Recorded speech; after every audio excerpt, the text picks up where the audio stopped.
Welcome to the Commonwealth of Learning's podcast series, Sustainability and Growth, Women Leaders Driving Long-Term Success in NGOs. I am Dr. Ann Wallace and I am your host. The development of civil society and peace in the world are but some of the commitments of the Commonwealth of Learning. In this quest, CALL supports institutions around the globe by helping them to solve local problems with local solutions. In this podcast series, we seek to illustrate to women and girls the importance of service to community by highlighting the sterling work done by female NGO leaders around the world. Our guest today is Sashi Kiran from Fiji. She's a minister of government and she's joining us in her capacity as founder and former director of Friend Fiji, a thriving NGO in Fiji. To set the tone, I will share some information about her philanthropic past. Anguished about the depressing state of poverty in rural communities in Fiji, and what she strongly felt was resource wastage, journalist turned community development worker Sashi Kiran registered the Foundation for Rural Integrated Enterprises and Development, FRIEND, a charitable organization, in December 2001. She asked for assistance from her two Suya friends, lawyer Ms. Mary Chan and journalist Ms. Sandhya Narayan, to help with the registration process. Sashi drew great moral support from the then president of Ba Senior Citizens Center, the late Satya Bali, who became the first president of FRIEND. Sashi moved from Suya to Lautoka, and between the two of them, FRIEND started its community development work in Ba and Lautoka. Sashi worked part-time as a peace facilitator and used this income to pay volunteers, administration, and establishment costs for FRIEND. Welcome, Ms. Minister Sashi Kiran. A very warm greeting from Fiji. We say Nimbulavinaka, and thank you for having me on your podcast today. Thank you. Well, Ms. Kiran, when one hears of a person who does part-time work and uses those earnings to fund the operations of a charity, one gets the picture of a very passionate and committed person. I'm aware that the state of poverty in the rural communities in Fiji was distressing for you, but you were an employed person yourself. So was there a last straw incident or a last straw situation that unleashed your passion into action? Thank you, Dr. Ann. What had happened in 2000 in Fiji, we had a civil unrest. It was the most bloodiest, violent situation we had ever seen. And that had made me jump. So I used to work for an umbrella NGO at that time, and some of the women in our network were very badly impacted. So I went around the communities looking at the tenant community, largely Indo-Fijians, having a look at how bad the situation was. Many were being evicted. There was a lot of violations. And I was very emotionally distressed about that. And I approached many existing organizations and also faith-based organizations to step up and assist. But there was a lot of fear because of the situation we were in, the anarchy we were in. Our parliamentarians were taken hostage for 56 days. And that led me to become a peace facilitator with one of the economical NGOs, ECRI at that time. And when I joined this space and I was taken into indigenous spaces which generally we're seen like a perpetrator victim. But when I went into that space, I realized that in the indigenous people in this particular area where I went to felt victims. They felt they were being taken for granted. Their rights were being lost, and that's why they got involved in the whole the 2000 civil unrest. And listening to stories of theirs and listening to stories of the Indian community, one thing was very obvious was one of the things that was used as a root cause of the civil unrest was the economic gap. Constantly, the issue of economic gap and many other stereotypes and narratives. But seeing that both communities felt like a victim of each other, I felt the need to create a space where people are able to use the skills and resources and grow and not be reliant where politicians could come and separate them. Also, so on this economic platform, we were doing a lot of race relations work, bringing the two communities together to learn together, to share experiences together and all that. So that was my trigger. If 2000 Okay. hadn't happened, I wouldn't have probably pushed myself into this space because I'd always thought there were bigger organizations who could do some of this work. Right. Well, yes, unfortunately, that was a dreadful situation to have galvanized you into this, but clearly it has done a lot of good. And I noticed that the mission includes alleviating all forms of poverty, and you've spoken about it, mainly the economic situation that triggered the disturbances and which you try to address. But what other forms of poverty are addressed by So Friend? social empowerment. So being able to pause, think, analyze a situation. So that was very important. So while we're doing economic, before economic, we will do the social empowerment, Mhm. looking at a community, the strengths of a community, mapping the strengths of the community, the gaps, and all that. So being able to analyze, being able to plan within their own community was very important. Being able Okay. to do decision making, good governance. So the whole social empowerment plus economic. Mhm. Then as we went around the communities, we saw NCD impact. So like 10 years ago, maybe 15 years ago, you could see one or two amputees in the village. Now you Mhm. could see easily 15 people, in a village who may be either stroke, may disabled through stroke or amputated through diabetes. So NCD became an issue. So it became socioeconomic and health, and we ended up doing awareness and education on all three. Okay. Okay, so this helps me to understand why I saw that you do training programs where the participants study for a certificate in community governance. And I wonder if in an environment where there's this level of, this level of poverty, how do you encourage people from the community to participate in studies as opposed to earning their daily bread?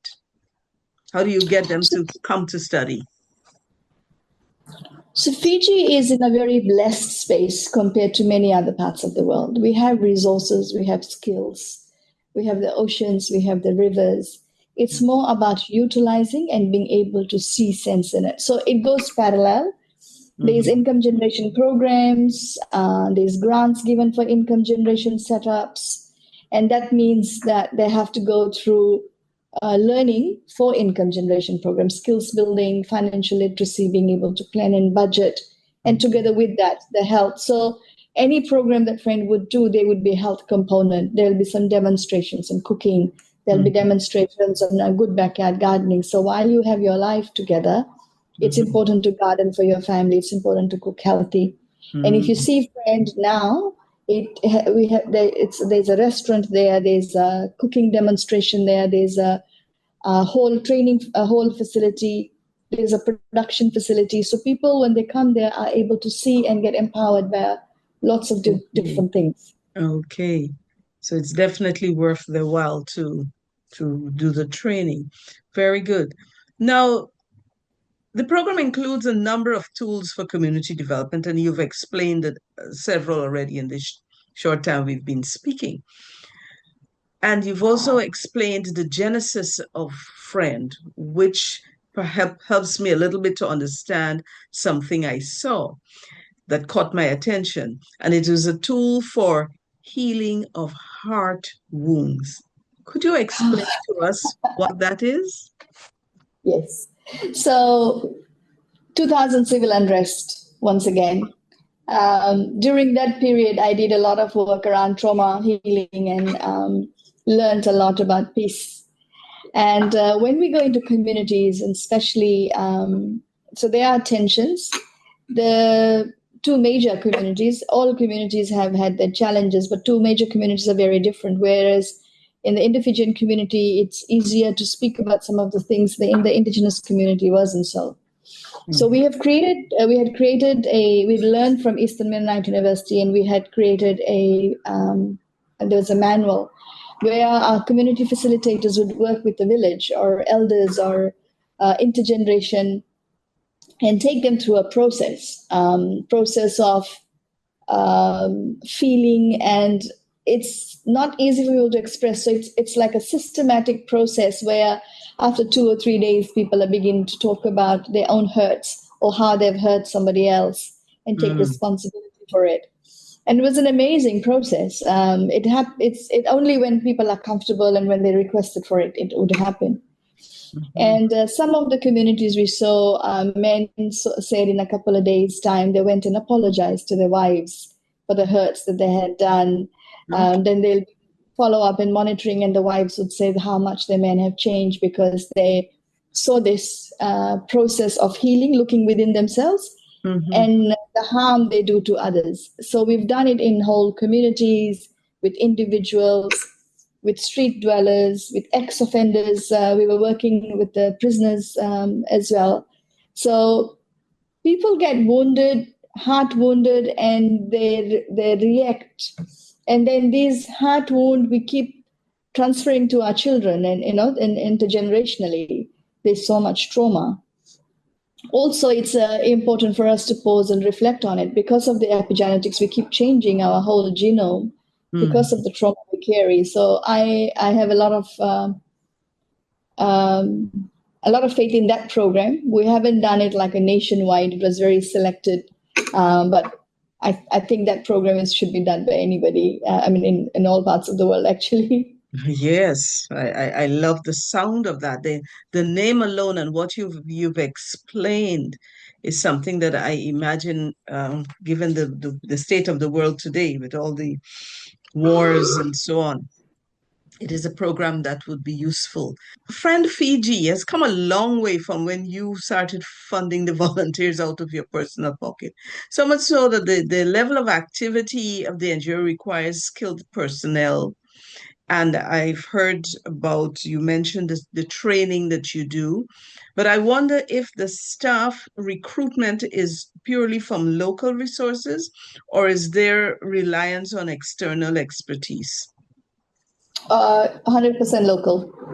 We would train, we would mentor, we would support. Some staff who graduated and came there 10 years ago for the first time are still there. We give them a lot of exposure, global exposure and all that, but it's an investment in local staff.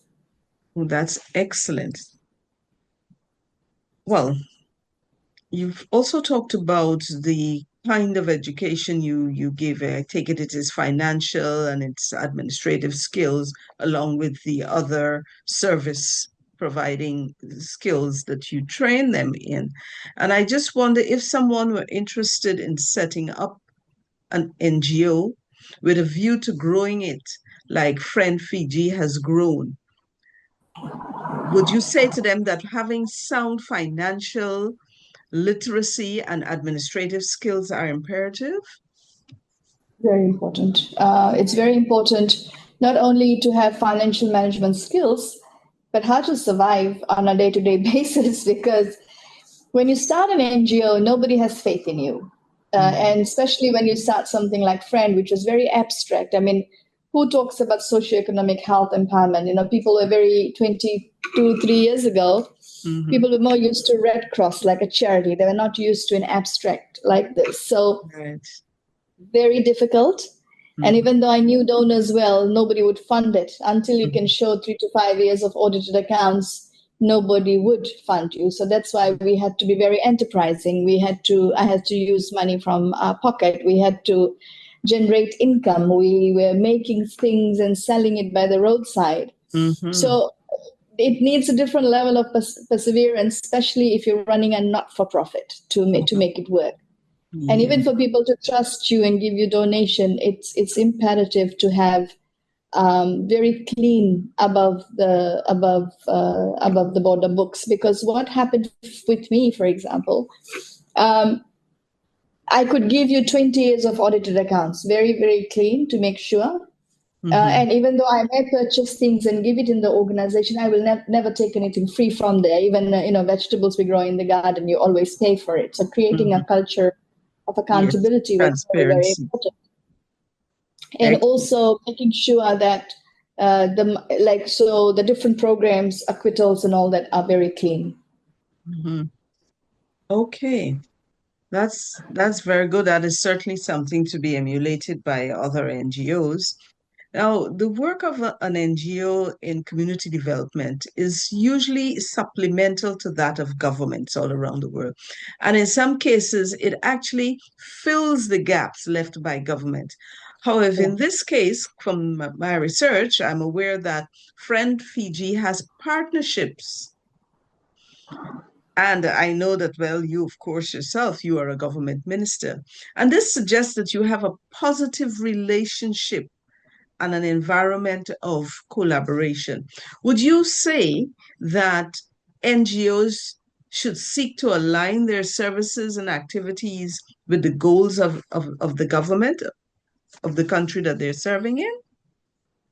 I think that's very important. In Friend's case, it was different because it was civil unrest. Governments were not very cautious of NGOs. Then we had another coup in 2006. In the early days, Friend definitely couldn't work with government alignments, but it had a very close relationship with the Commissioner Weston's office because Friend would also respond to disasters. Government normally took much longer to get to the ground, and it had to have the emergency plan and all that. We were on the ground, so we would respond quickly. So we would work with the divisional commissioners, keeping them informed of where we were, talking to them about distribution of resources, and we'll work very well with all the NGOs in the community. We had good relationships in that sense. And when pandemic hit, we were basically working across the government. So we were mobilizing food, different parts of the country. We were mobilizing medications to the different hospitals. We Mm-hmm. were running an emergency line with Ministry of Health. Mm-hmm. Having said that, the government at the time was very critical. So while the parliamentarians would be criticizing us, we were actually working with civil servants, but under the table because we didn't Mm-hmm. have a very independent government. We were providing them all the resources without acknowledge, without having to say it. Mm-hmm. And we were grateful that the donors were aware of the situation and were allowing us that. Things Mm-hmm. have changed, and now this current government works extensively with NGOs. And Friend does have partnerships with Ministry of Agriculture, and it's working across the country anyway on food security and things. So I think it's important for relationships to be there. There should still be space for advocacy Yes. and raising issues where there are gaps because Mm-hmm. government cannot be everywhere, and it is important that civil society organizations fill some of the spaces. But relationships are very important to have maximum impact, I think. Great. Yes. Well, I guess if the bottom line is national development, it certainly behooves the both the government and the NGO to try to collaborate to ensure that there is development. I like the sound of that very much. I'm impressed by what you said about the early fundraising where you the words you used were you made things and sold them on the side of the road. And I noticed that you actually commissioned a retail shop, and that suggested to me that there was a recognition for a market for the products that were being created. And I thought about it because very often in countries, people have a preference for imported goods and products. So I wonder if Friend had to set out to sensitize the populace towards acceptance of the use of these local products from natural resources, or if it just happened organically? It was very difficult, I'll tell you that. My idea was that when we're talking about economic empowerment, it's easy to say to people, make this. But if they're not able to take it to market, then it's a struggle still. So it was as soon as we started. So a lot of people who were evicted from the land. So the men were struggling, but the women had skills in making preserves and jams, and that's where we sort of started that piece. So getting them to make preserves and different chutneys and jams. So we had to then access bottles. We had to get quality control. We had to get the right kind of lids. We had to get the right kind of label. So all of that, not having expertise, we had to learn, and do it in small scale first by the roadsides and trying to put it in supermarkets. And when we went to distributors and supermarkets, there was general rejection because they could import items from Asia and make 150% profit on it, whereas ours are very small margins. So then I had to sell. So we would actually make it. So we will make for friend late nights into our home because you work 8 to 5, then you create products at night and then you sell it. But with the women, we were helping also. So we've sold, I've done tasting in supermarkets, I have filled the shelves, I have driven and, filled the shelves, so all of it, the retail. But so that we found 1 or 2 friends who were willing to put it in the supermarket shelves, but generally it was very difficult. It took a few years before we could push. We had some very good media friends. One media, Communications Fiji Limited, gave us a pot of gold advertisement across the stations. And so then, there was product awareness. Then Prince Charles came to Fiji. At that time, Prince, now King Charles, came to Fiji. Because it was a small office by the roadside, we were working with whoever would come through our doors. Because of 2000, I had made a commitment that nobody will be turned away from the organization we set up. So some ex-artists were coming saying they had nowhere to go. And one of them was an artist. So we had some art displayed outside, and the British High Commissioner at that time, or Deputy British High Commissioner at that time, passed and bought some of these items. So when they heard that King Charles was coming to Fiji, they said he would like a cottage industry place like this. And they asked me whether we would host him. We were in panic because we had no resources, we had nothing, and we didn't know, what it'll look like. They assured us nothing major. At that time, they didn't say King Charles. They said somebody high up in the royal family would want to come. Right. So we did, we carried on. We were a bit silly. And then within a week of his arrival, and then when Scotland Yard started coming, doing inspection, then we thought, oh, this is actually happening. And then and if you see pictures of that time, we created these Vanguard sheets of displays of what we were actually doing, and we invited some of the women to put up the tents and showcase. So I don't think we really realized the how high level it was. And then because the paparazzi came and there was a bit more awareness, we were also working with the deaf community. In 2004, our garment industry was impacted. So we worked with the deaf community on paper quilling, cards and art. So there was a lot to show. So some of those we found market. I knew my father used to work for Motibhai's. It's a big duty-free outlet, and we were able to convince him to keep our cards and then slowly our products. But it was a struggle of more than 10 years, just because we will negotiate and we'll push our stuff on the supermarket, and the bigger boys will come and push our stuff off because, it's money, the shelf space. So I certainly learned a lot in that space, but it took a while, and now the products are well developed and well marketed, and our products now get on the shelves and fly off the shelves. So, well, I think you've been doing an excellent job, because I read that visit by the then Prince Charles, now King Charles, King of England. I read that was breakthrough for your funding recognition. So I think all the hard work and the long hours that you were putting in were indeed a very good investment, because it's paid off. It did. Friend has a multi-pronged strategy for poverty alleviation. And, you're looking at health, farming, craft, entrepreneurship, climate change mitigation. Would you say it is good advice to up and coming NGOs to look for multiple avenues, not only for funding, but for the development of the people and by extension, nation building? Because I ask that because sometimes people start an NGO with a passion and they pretty much stay within those lines. But you've got a multiple approach, a multiple strategy for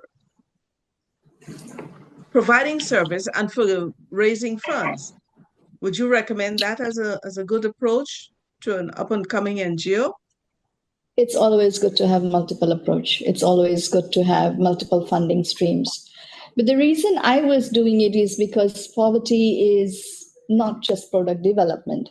We have a community who makes money and can blow money. We can make $2,000 and blow it in 2 days. Like it's just, we don't have a culture of saving. So Mhm. savings was important. Financial literacy was important. When we saw people falling sick and the whole family affected, so health was important. So we built it around our needs. And many communities cannot farm anymore because of climate change impact and saltwater intrusion. So because we were so embedded in the community, we saw the need, and we realized if we did only one thing, it doesn't wrap the community. This community is so diverse. So we that's how we evolved it. But Mm. and donor doesn't.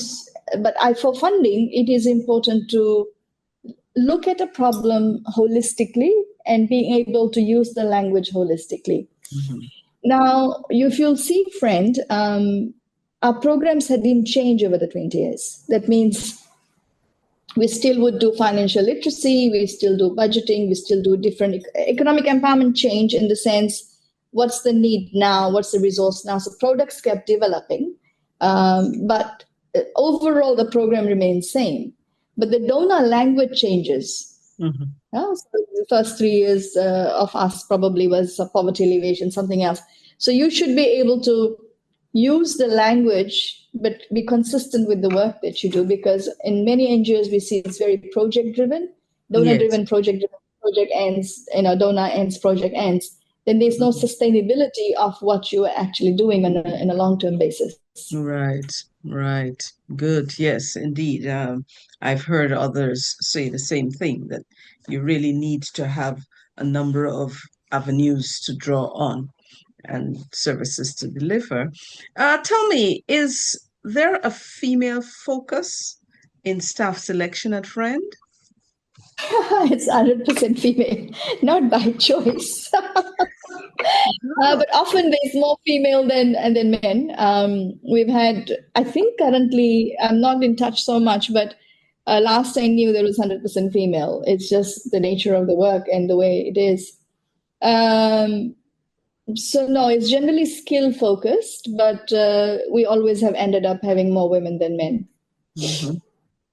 Yeah. Well, I have to say that I'm very happy to hear that. And not that I am saying I don't want men to be employed, but I'm very happy to hear that you're doing this excellent work and your staff complement is one that focuses on women. Well, I wouldn't say focus. You didn't say that they focus, but one that has a lot of women in place. All senior management are women. Let's put it that way. Okay, All good. team managers are women. That's wonderful. Do you think that NGO training should be part of a nation's school curriculum? That would be wonderful because otherwise we are struggling and we are learning on the job often. It's not a training that we received. It Mhm. would be good to have. I mean, there is training in development studies, but it doesn't really tell you. It's very theory. It doesn't really Mhm. tell you how to run development on the ground and how to run an organization on the ground.